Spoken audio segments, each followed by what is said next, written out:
10 രൂപയും പോക്കറ്റിലിട്ട് കുൽഫി വാങ്ങാൻ പോകുന്നവരെ ഈ വീഡിയോ ഒന്ന് സേവ് ചെയ്ത് വെച്ചോളൂ കേട്ടോ.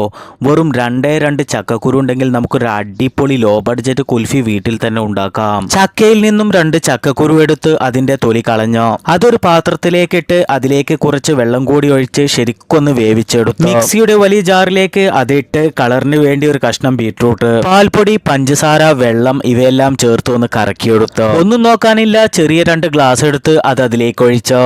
പേപ്പറോ അലൂമിനിയം ഫോയിലോ ഉപയോഗിച്ച് ആ 2 ഗ്ലാസുകളും ഒന്ന് കവർ ചെയ്ത് വൃത്തിയുള്ള 2 കോലുകൾ എടുത്ത് അത് അതിന്റെ നടുവിലേക്ക് കുത്തിയിറക്കി ചിന്തിച്ച് നിൽക്കാതെ അതെടുത്ത് 4 മണിക്കൂർ ഫ്രീസറിൽ വെച്ചാൽ നമ്മുടെ ലോ ബഡ്ജറ്റ് ഹെൽത്തി ചക്കക്കുരു കുൽഫി റെഡി. ഈ വീഡിയോ ഇഷ്ടപ്പെട്ടവരൊക്കെ ഒന്ന് ലൈക്കും ഷെയറും ചെയ്ത് പിന്നെ ഇതിനെക്കുറിച്ചുള്ള നിങ്ങളുടെ അഭിപ്രായങ്ങളെ ഒന്ന് കമന്റ് ചെയ്യട്ടോ. ഇനിയും ഇതുപോലുള്ള വ്യത്യസ്തമായിട്ടുള്ള വീഡിയോ നിങ്ങൾക്ക് ലഭിക്കാൻ ഇതുവരെ ഈ ചാനൽ നിങ്ങൾ സബ്സ്ക്രൈബ് ചെയ്തിട്ടില്ലെങ്കിൽ അല്ലെങ്കിൽ ഫോളോ ചെയ്തിട്ടില്ലെങ്കിൽ അതും കൂടി ഒന്ന് ചെയ്യണേ. Thank you for watching.